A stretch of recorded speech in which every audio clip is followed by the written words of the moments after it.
Europe 1. Le journal de 7h sur Europe 1. Thomas Schnell. Bonjour Thomas. Bonjour Dimitri, bonjour à tous. Des efforts en vue pour les plus riches et les grandes entreprises. La réforme des retraites réformée, l'immigration sans tabou. À peine nommé, Michel Barnier met le gouvernement au travail, Alexandre Chauveau. Après avoir renouvelé son souhait de voir le gouvernement agir davantage et moins parler, Michel Barnier explique l'équilibre politique de sa nouvelle équipe. Ce que j'ai essayé de faire, c'est de constituer un socle qui soit le socle le plus important de l'Assemblée nationale. Et c'est le cas. 220, 230 députés, c'est plus que les autres coalitions ou socles qui existent. Le Premier ministre promet de ne pas alourdir les impôts sur les classes moyennes et populaires, mais ne s'interdit pas, pour rééquilibrer le budget, certains prélèvements ciblés. Je ne vais pas exclure dans l'effort national qu'il faudra faire que les personnes les plus fortunées participent à cet effort. Michel Barnier ouvre à nouveau la voie à une amélioration de la réforme des retraites. Sur l'immigration, le Premier ministre entend s'inspirer des pays européens qui s'attellent à réduire les flux migratoires. Ce que fait un chancelier socialiste en Allemagne, ce que fait un ministre socialiste au Danemark, ce que fait un Premier ministre socialiste au Royaume-Uni, ça devrait nous interpeller. Michel Barnier qui balaie enfin les rumeurs sur une éventuelle politique anti-mariage pour tous ou anti-IVG. Et il n'y a aucune ambiguïté, affirme hier soir le Premier ministre. Le nouveau gouvernement a rendez-vous ce matin à Matignon pour une première réunion de travail avant le Conseil des ministres à l'Elysée cet après-midi. Pour son premier entretien à la télévision depuis l'annonce de la composition de son gouvernement,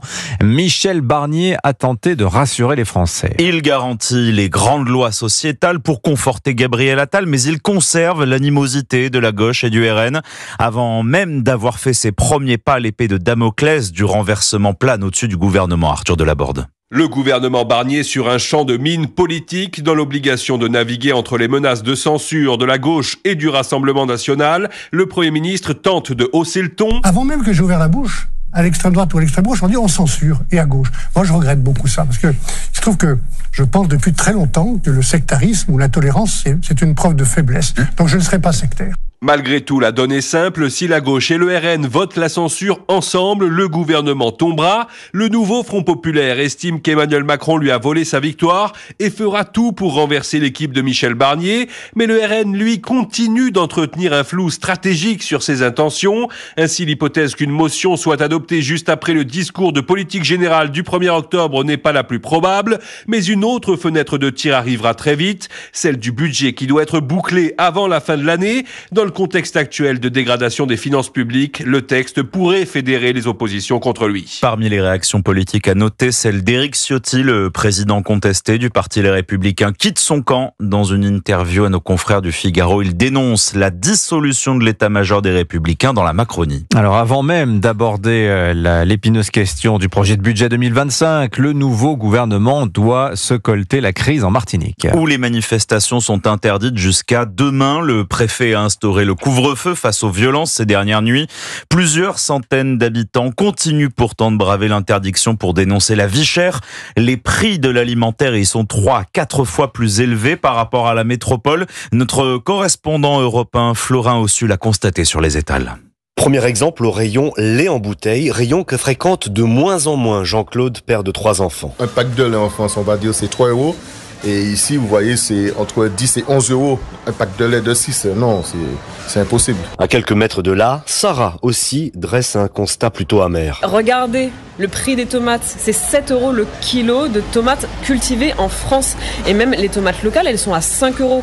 Franchement, moi je pense vraiment que c'est devenu un luxe de manger des légumes et des fruits frais. Pour l'ancien député de Fort-de-France, Johnny Ajar, auteur d'un rapport parlementaire sur la vie chère en Martinique, l'État doit renforcer le contrôle des pratiques commerciales. Toute la question des concentrations, c'est-à-dire de celles et de ceux qui maîtrisent les chaînes d'approvisionnement. La question de l'accumulation des marges aussi, parce qu'il n'y a pas de transparence. L'enjeu, il est là. Selon l'INSEE, les prix de l'alimentaire sont 40% plus chers en Martinique par rapport au prix moyen constaté dans l'Hexagone.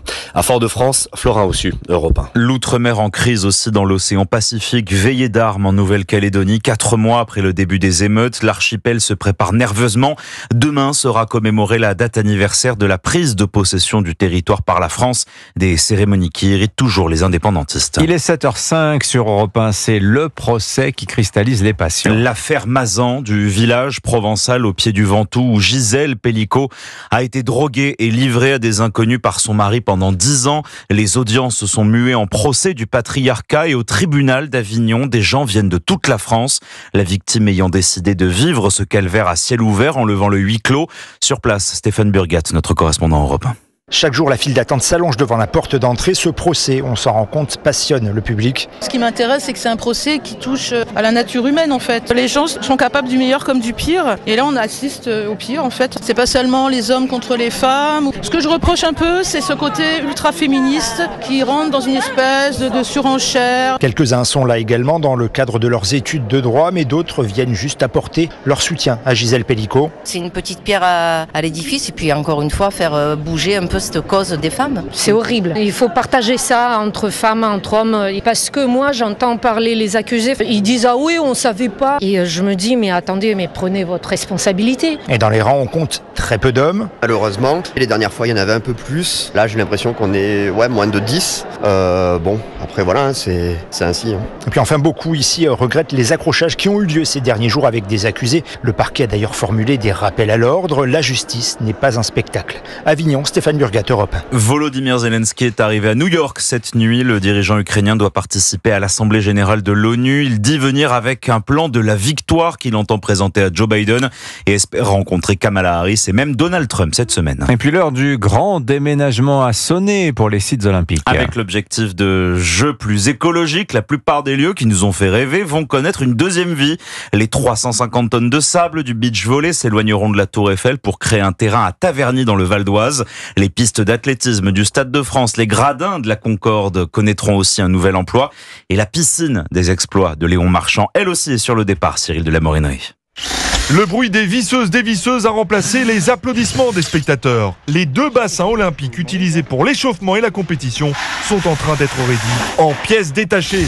L'odeur de chlore a totalement disparu et pour cause, les 2 piscines qui accueillaient au total 5 millions de litres d'eau ont été vidées. Une opération complexe, explique David Navizé, le directeur du site. C'est pas une petite affaire. On a pris 3 jours pour vider. Il fallait retraiter l'eau, après la remettre dans le circuit traditionnel. Voilà, on offre du bonheur aux gens, puis on démonte. Le bassin de compétition de 50 mètres de long sera remonté l'an prochain, non pas à Toulouse, ville natale du quadruple champion olympique Léon Marchand, mais à Sevran, en Seine-Saint-Denis, département qui manque de piscine.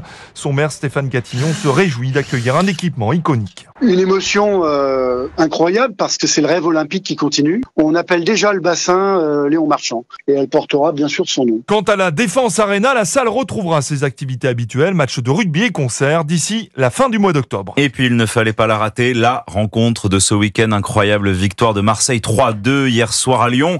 3 remplaçants ont marqué en fin de rencontre, miraculé, les Marseillais venaient de se faire égaliser avant finalement de transpercer une dernière fois la défense lyonnaise pour renverser le jeu et hisser l'OM à égalité de points avec le PSG et Monaco en tête de la Ligue 1 de football. Et donc, à la 96e minute, fallait pas être cardiaque. Scénario de match incroyable. Merci beaucoup Thomas Schnell, c'était votre journal. Il est 7h09 sur Europe 1. À suivre l'édito éco. Est-ce qu'on peut croire à la promesse de hausse d'impôts temporaire? Hausse d'impôts temporaire. C'est pas qu'on nous a déjà fait le coup par le passé, mais enfin si un petit peu quand même. On verra ça avec Olivier Babot à la lumière des déclarations du Premier ministre sur des hausses d'impôts qui cibleraient les entreprises et les plus fortunés.